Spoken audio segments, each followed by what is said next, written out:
Welcome to this episode of DIY3DTech.com. In this episode, we're going to be assembling the second Z-axis on the Creality CR10. So I've got the parts laid out over here. So I've got the motor, and one of the things I want to point out is this top assembly is really nice. This one's made out of injection molded plastic. Do you guys know where I can buy this separately? I don't want to buy a whole nother kit, but the one that came with my early Creality is 3D printed, and this is really, really nice. So I'd like to get another one of these. So if you guys know where I can get one, let me know down in the comments below. But we've got everything laid out here. So, I've also done the braiding on this tube. I'll do a little bit of an overlay of doing the braiding. Actually, it works out pretty easy because you can just push it through and then pull it back like that. But I'll run a little bit in the, well, probably that corner, just briefly to show how it works. The links were the same, so I just ran the end stop and the board connection through one set, and then just threaded the other set to the extended C here, and we'll put that in. So I got everything laid out here. So kind of long story short, the assembly process is going to be a bit of we're going to set this up with the motor. So we have the motor, and we want the connections to go out the back. We have this top setup, and we just want to set it here. Then what we're going to do is just take these, looks like they're definitely M3s, probably about 15 or 20 millimeter M3s. And we're going to put these in here, and we're going to mount this yellow piece. So this also does not appear to be 3D printed, which mine is 3D printed. And we're going to just take a nut driver here. So 2 millimeter seems to be the winning combination. So we're just going to mount this on here, snug these down, and then we have the flex collar, and we're going to put the flex collar on. I'm going to leave it, so we do have the flat side of the motor here. So we've got the shaft, we've got the flat side. I want to make sure one side is engaged on the flat side, and I don't want the touching all the way to the bottom. So I think this is going to end up being 1.5. And we're going to tighten this guy down. Sorry, I lied. It's a 2.0. Alright, now that motor assembly is together. These other parts are going to be for the carriage. So now what we're going to need to do is go over to the Creality and remove the carriage. Okay, so we've hopped over to the printer, and here we have the bracket we must remove. So I've got a number 3 driver as well as a 10 millimeter wrench here. We need the 10 millimeter for the eccentric over here. So what I'm going to do first is I'm going to loosen these T-nuts up. They take a little bit of torque here, and I know I probably make a better door than window. Alright, so we've now removed this, or loosened this up from the gantry, and what I want to do is just kind of move this up. And then what I want to do is I'm going to loosen this, move this eccentric back, so hopefully I can pull these off. And let's see if I can get so lucky. And there we go. So we have that off. So I'm going to take this back to the bench, and we're going to kind of reassemble those pieces. Now we're back here at the bench, and I'm just back here because I want to show a little bit of the disassembly and how this goes together. Because what's going to happen is this new back bracket with the anti-backlash nut that the rod is going to come through will go on the back side, and it will line up like this. But one of the things we have to do is install these longer bolts in these extra shims. So what I'm going to do is, kind of long story short, is just do the disassembly over here. So I've got an 8 millimeter wrench which fits this, and then I've got a Allen wrench here, and I'm using the angled version rather than the drivers because I need a little bit of torque. These are self-tightening nuts, and so we're going to reuse the nuts, so we're going to want to kind of keep them handy. So I'm going to go ahead and I'm going to remove this and drop out the old bolt. And I'm going to put the old bolt here, and we can see how much shorter this is. Now, one of the things I forgot to mention, this one appears to have a lock washer, so I'm going to replace the lock washer onto the new bolt, and then I'm going to slide this through the eccentric, and then I'm going to put my wheel back here, and then I'm going to put my spacer here, and I'm just going to gently tighten up the nut on here just to kind of keep this all together, because what I'm going to do is slip this on. Now I'm going to do the same for the rest of these, so it's not that exciting.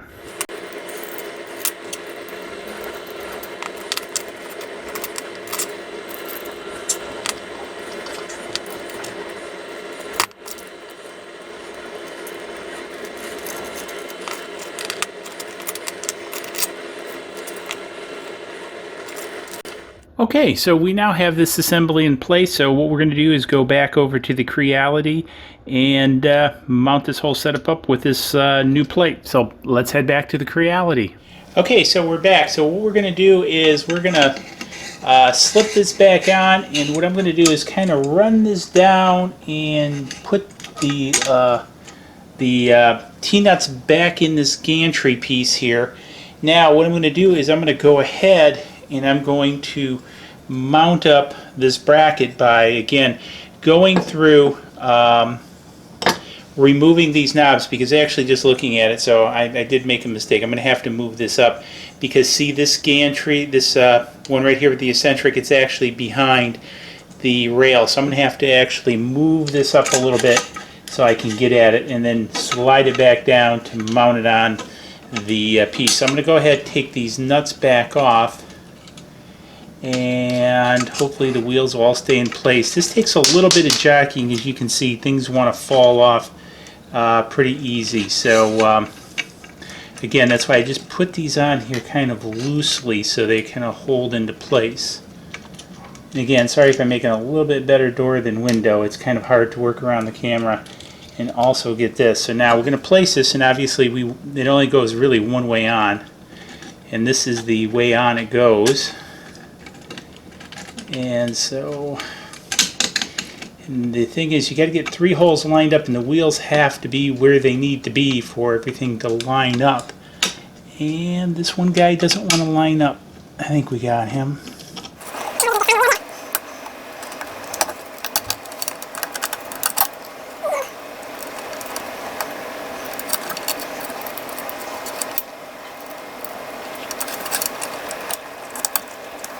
Okay, so now that I get this in place, I'm going to have to go ahead and tighten these up. So what I'm going to do is use the Allen key on the other side and my 8mm wrench right here on this side. Am I getting all this in? I think so.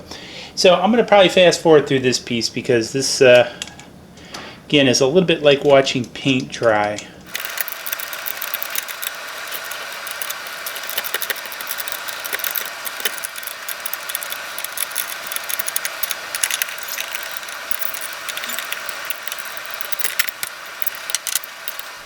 Okay, so now we're back. We've come back from the time lapse. What I've done is I've used my 10mm to adjust my eccentric here so it rolls nice and smooth, free. Now what I'm going to do is kind of pull this forward and make sure my T-nuts on the back side are lined properly, and then try to pop this back in. And I think I've done that. So now what I'm going to do is through these holes I'm going to take my 3mm hex driver and retighten these down and snug them in. And again, you go through this hole to do the same on this one. And again, they should tighten the gantry down nice and tight, which we've done. And there we have the gantry setup finished. So now let's go get the motor and the lead screws in that. So I've got the motor here, and what I'm going to do is set this, and I'm going to push the bed forward a bit, get it out of the way, and make sure my T-nuts are turned up, and just slide the motor in there, basically setting on the maker rail. And then what I'm going to use is to get around this coupler is I'm going to use this where it's got a kind of rounded head so I can kind of get around this, and then I'm just going to go ahead and tighten this up. And tighten both of these up until they're nice and snug. And that part's done. Easy peasy. Motor set up, all ready to go. So let's go ahead and get the lead screw and install the lead screw, and then we'll go ahead and install the top bracket. So we've got the lead screw back, and what we're going to do is we're just going to thread the rod down into the I don't know, one side looks a little bit better than the other, so I'm just going to thread this down into the coupler as so, and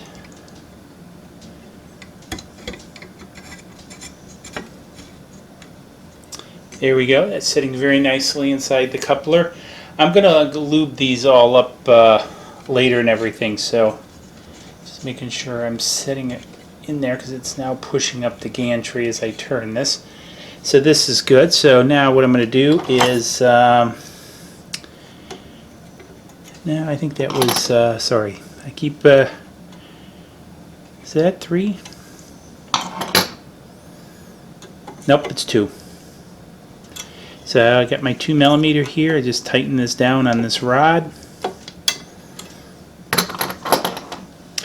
And then this is kind of interesting. It looks like it has an adjusting slider in this one.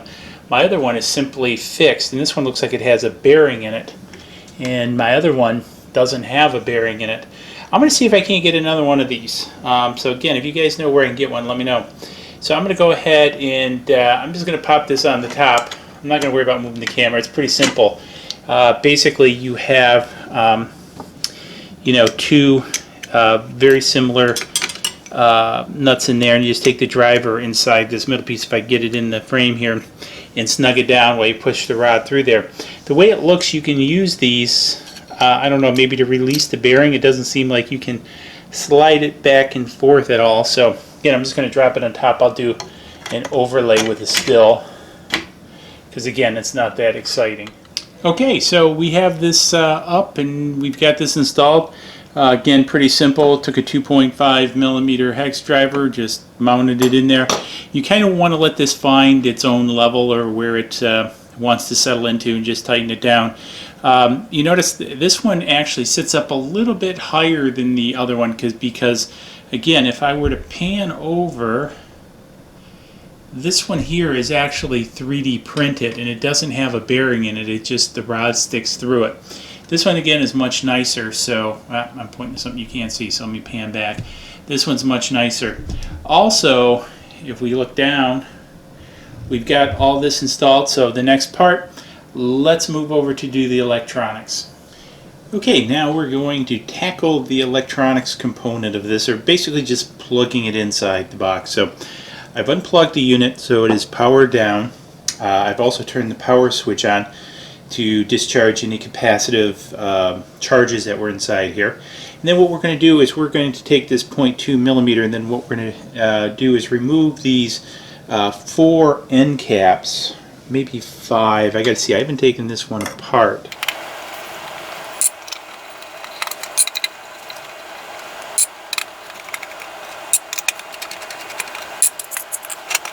Okay, now with those 5 screws removed, we now have the underside of this opened, and we see our power supply sitting in here.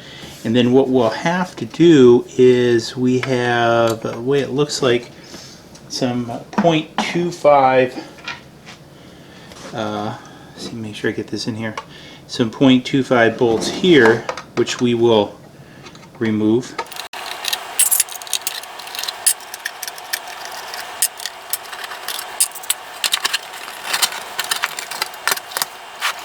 Okay, so we've now lifted this out of the way, and we now have access to inside the control box. So what we're going to look for is the Z end stops and the Z motor plug-in access inside here. What I'm going to do is do some overlays, because it's going to be kind of hard to get the camera in here and everything. So I'll do some overlays to kind of show everything. Okay, so I'm doing an overlay of the board, and you can see on one side we have the Z end stop towards the power side, and we have the Z motors on the other side. Now, one of the things we're going to need to do is clip actually this cable here. So we're going to take these clippers and just basically reach inside here. Remember, the unit is powered off, and we're just going to clip the end off of this without clipping the wires, because clipping the wires would be a bad thing. And we've now got that removed. So now what we can do is we're going to move this shielded cable out of the way, and we see the Z here. And what we're going to do is pop that up, and then we see the Z end stop over here. Get my hand out of the way.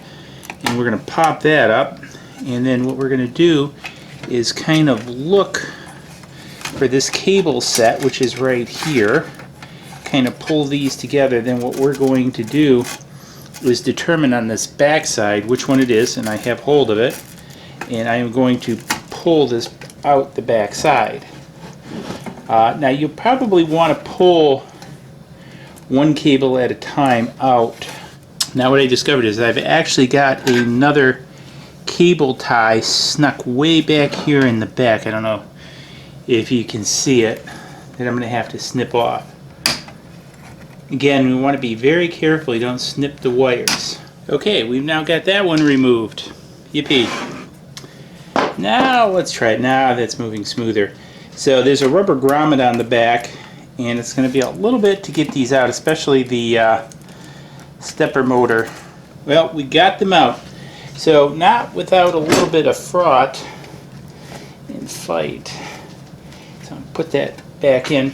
So now what we're going to do is loop this around, and let's see, I'm going to try panning up the camera a little bit, as I've already unplugged the Z-axis from over here, or the Z end stop, and I'm just going to pop the Z off this motor. So now I've removed the existing cable, as you see here, and what we're going to do is we're going to replace this with the new cable.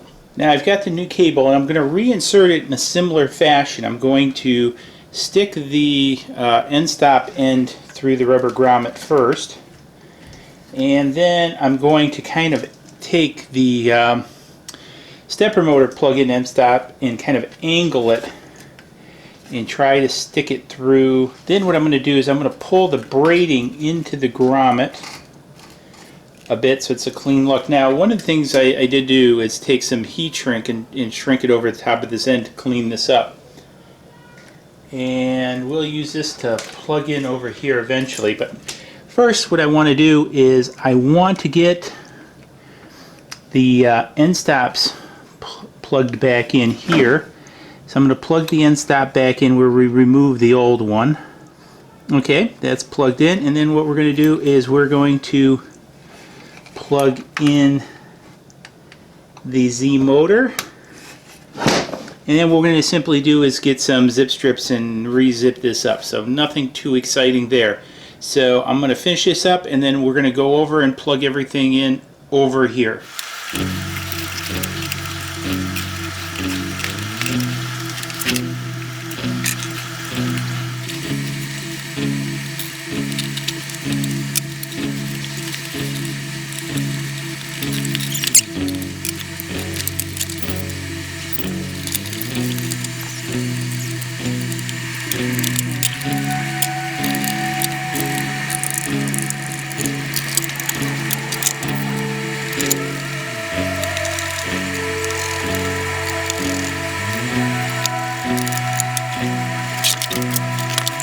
Okay, so I've already connected the end stop on the Z over there. I'll do a brief overlay. It's kind of hard to get at up there, especially with my larger fingers and trying to get a camera. So I figured I'd just do an overlay. The next thing we're going to do is we're actually going to just plug in the stepper motor. So we're going to move this out of the way. And I'm going to do a little bit of cleanup afterwards of the cable. So I'm just going to plug these in so you can kind of see how it all goes. So I plugged that one in there. Now I got this other line. And now, actually, what I'm going to do is I've removed the braiding from this. And I'm going to, for the time being, just slide this underneath the frame and carriage and run it down here.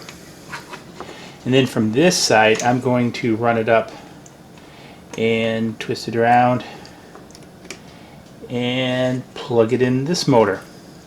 And the reason I'm doing this is I want to keep it clear of the bed. When the bed moves back like this, I don't want it to be bunching up, potentially catching on the knob underneath here.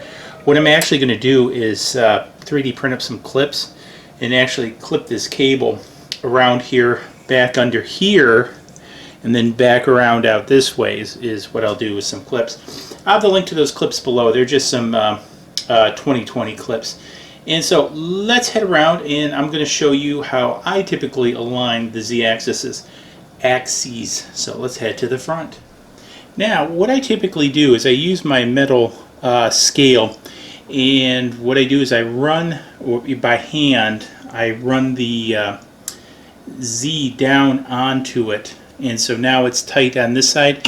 Now what I'll do is I'll take it and I'll move it to this side, and I will do the same.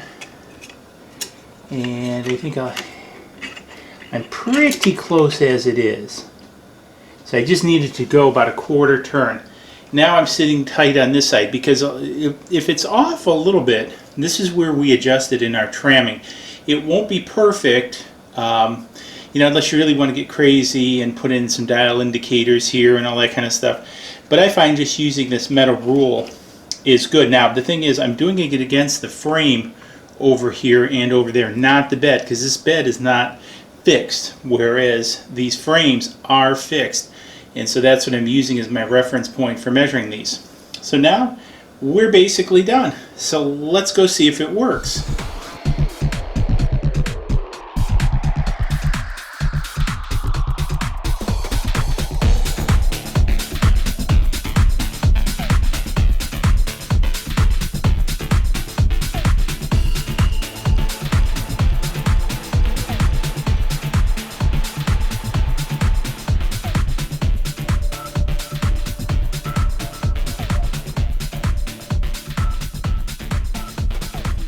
Welcome back. So here we are. We've printed out our chest pawn. You've seen the second axis over here work.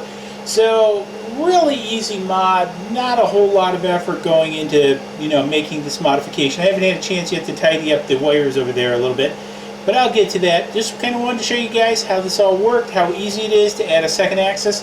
And again, the big reason I've done this is I'm going to go big. You'll see in a couple episodes me do a couple other modifications to the Creality here. To go a bit bigger, and this is why I did it. So anyways, if you found this interesting and helpful, give it a big thumbs up. Don't forget the swag shop up there in the corner. A lot of great merchandise out there for you guys in the maker community. And subscribe will be coming up, yep, probably somewhere over there. And we'll see you guys in the next video. Cheers! Please click like below and subscribe to the channel to keep up to date on all of our projects.